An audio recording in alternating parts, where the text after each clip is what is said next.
ان تمام لوگوں کو کہ جنہوں نے ان جیسے شخص کو پاکستان کے صدر مملکت کے طور پہ ہم پہ مسلط کیا ہے، کیونکہ یہ وہی صاحب تھے جنہوں نے 10 12 سال 14 سال کہتے میں نے جیل گزاری، کن کی وجہ سے؟ جنہوں نے آج ان کو صدر لگایا ہے، صدر بننے میں مدد کی ہے۔ تو ان سب کو سلوٹ کرنا چاہیے کہ اس قسم کی اللہ کرے ان کی صحت بہتر ہو، صحت مند ہوں وہ، لیکن کم از کم یہ جو حالت ہے، اور آپ کو معلوم ہے پچھلے سال بھی انہوں نے ایوارڈ دینے کی تقریب چند مہینے پہلے، بلکہ اگست میں میرا خیال ہے جب تقریب ہونی تھی، پریڈ ہونی تھی، تو انہوں نے پھر ایوارڈ دینے کی تقریب جو تھی اس کو مختصر کر دیا تھا اور ایوان صدر میں منتقل کر دیا تھا، کیونکہ اس وقت کہا گیا تھا کہ زیادہ دیر کھڑے نہیں ہو سکتے ہیں۔ تو سب سے بڑا سوال ہے ان لوگوں کے لیے جنہوں نے ان کو، جو ان کے صدر بننے کے سہولت کار بننے ہیں، کہ کیا آپ بطور پاکستانی فخر محسوس کرتے ہیں کہ ایک ایسے شخص کو آپ نے صدر بنا دیا ہے جو ربط کے ساتھ ایک پورا لکھا ہوا فقرہ بھی نہیں بول سکتے ہیں؟ تو یہ سر وہ ہم کسی دوسرے کا لکھا ہوا پڑھنا بھی ذرا مشکل ہوتا ہے، اور یہ بھی آپ ذرا سوچیں کہ آصف علی زرداری صاحب اس وقت جس ٹرانزیشن سے گزر رہے ہیں، he is doing this all for his children, اور یہی چیز ہمیں باؤ جی کی نظر آئی، وہ بھی خاموش ہیں۔ کل بات ہوئی ہے، فضل الرحمان نے کہا کہ باؤ جی کیوں خاموش ہیں، نواز شریف کیوں خاموش ہے، اور میں چاہوں گا کہ وہ بولیں۔ میرا last question sir, Fazl ur Rehman is a right number wrong number? Because ان کے حوالے سے انہوں نے کل کے پی کے مینڈیٹ کے اوپر تنقید دوبارہ کی ہے، اور وہ چاہتے ہیں کہ عمران خان کے ساتھ مل کر چلیں۔ ڈیل صحیح نہیں مل پا رہی بیکاز انہوں نے کہا کہ ہم چھوٹی اننگز نہیں چاہتے، الفاظ ان کے یہ نہیں تھے، لیکن انہوں نے کہا کہ یہ ہم صرف ایک محدود ٹائم کے لیے یہ پارٹنرشپ نہیں چاہتے، ایک لمبی اننگز کھیلنی ہوگی، یعنی کہ آنے والے الیکشن میں کچھ لوگ کچھ دو کی بنیاد، اور مجھے لگتا ہے یہ کہ شاید وہ بھی صدر بننے کا خواب دیکھ رہے ہیں۔ دیکھیے مجھے معلوم نہیں کہ ہم بار بار یہ مولانا فضل الرحمان کو کیوں اپنی بحث میں لے آتے ہیں۔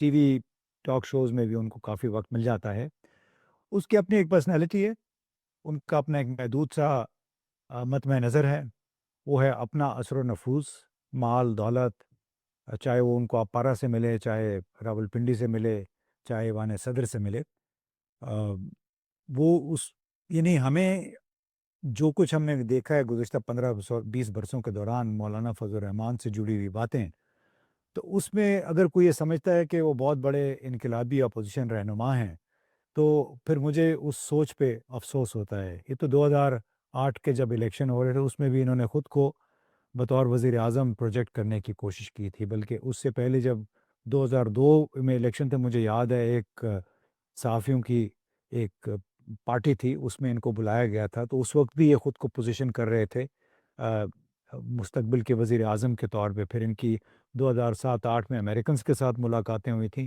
ان کو میسج انہوں نے دیا کہ میں اس وقت موجودہ حالات میں بہترین کینڈیڈیٹ ہوں وزارت عظمیٰ کا۔ خواہش تو ظاہر ہے سب کی ہوتی ہے، میری آپ کی بھی خواہش ہوگی، لیکن ہم اتنے ظاہر خوش قسمت نہیں ہیں کہ ہمیں کوئی وزیر یا وزیر اعظم بنا سکے۔ لیکن جہاں تک مولانا فضل الرحمان کا تعلق ہے، آئی ڈونٹ تھنک کہ we should waste really too much time اور دیٹ، کیونکہ ہمیشہ جب بھی کسی بھی جماعت کو ضرورت پڑی ہے اپنی ایک آزاد سوچ کے ساتھ، آزاد سوچ یا آزاد تحریک کو چلانے کی، انہوں نے ان کو دغا دیا ہے۔ جب بھی جنرل پرویز مشرف کو ایک ضرورت تھی کہ مولانا فضل الرحمان خاموش ہو جائے، ایک اس وقت سلسلہ چل رہا تھا شاید حزبہ ایکٹ کے حوالے سے، اور مرکزی کردار اس میں آ رہا تھا جمعیت علماء اسلام کے سربراہ کے طور پہ مولانا فضل الرحمان کا، ان کو پھر ہمارے جتنے بھی جنرل پرویز مشرف کو چلانے والے ادارے تھے، انہوں نے ان کو بمِ اہل خانہ سعودی عرب بھیج دیا تھا۔ وہاں پہ یہ 2 3 ہفتے رہے تھے، اور پھر کتنے من سامان وہاں سے لے کے بھی آئے، بڑی عیاشی بھی کی، کیونکہ اس کو کوئی ڈیڈ لائن تھی، مجھے ایگزیکٹ اب یاد نہیں آ رہا ہے، لیکن ان کو جناب یہ جائے بڑے، انہوں نے عمرہ کیا، عبادتیں کیں، کیونکہ ظاہر ہے ان کے لیے وہ بڑا اہم ہے، تو وہ کر کے جب واپس آ گئے تو وہ سارا معاملہ پھر دب گیا تھا۔ تو یہ اس طرح مشرف، جنرل پرویز مشرف کی بھی انہوں نے اس طرح سپورٹ کی تھی، لہٰذا ہمیں بار بار، میں تو سمجھتا ہوں اس موضوع پہ بات کرنا ہے۔ لیٹس ناٹ ویسٹ ٹائم، کیونکہ مجھے تو اب یہ لگنا شروع ہو گیا ہے کہ عمران خان کے بہنوں نے بھی فضل الرحمان صاحب کے حوالے سے کوئی بات نہیں کی کہ خان صاحب نے کیا کہا۔ ہمیں تو جو بھی سننے کو ملتا ہے وہ ان لوگوں سے سننے کو ملتا ہے جو آ کر عمران خان کو رپورٹ کرتے ہیں باہر۔ اب I don't know Imran Khan کا فضل الرحمان صاحب کے حوالے سے کیا موقف ہے۔ سر کوئکلی میں چاہوں گا چھوٹا سا ایک جواب ضرور دیجیے گا کہ یہ I don't know if you can sum up this in few lines. یہ جو طالبان پاکستان میں، کیونکہ کوشچن رہ گیا تھا، بسانے کی بات ہوئی ہے، آپ نے غالباً کوئی آرٹیکل بھی لکھا، کیا ایسا ہے کہ یہ پاکستان عمران خان کے دور میں ہوا یا پھر کسی اور کی وجہ سے یہ ہوا؟ عمران خان کی حکومت 9 اپریل 2022 کو ختم ہو گئی تھی. جولائی 2022 میں نیشنل سیکیورٹی کمیٹی میں ایک منصوبہ پیش کیا گیا تھا، اور اس میں جنرل باجوہ، فیض حمید اور اس وقت کے وزیر اعظم رانا ثناء اللہ، یہ سب لوگ اس میں موجود تھے.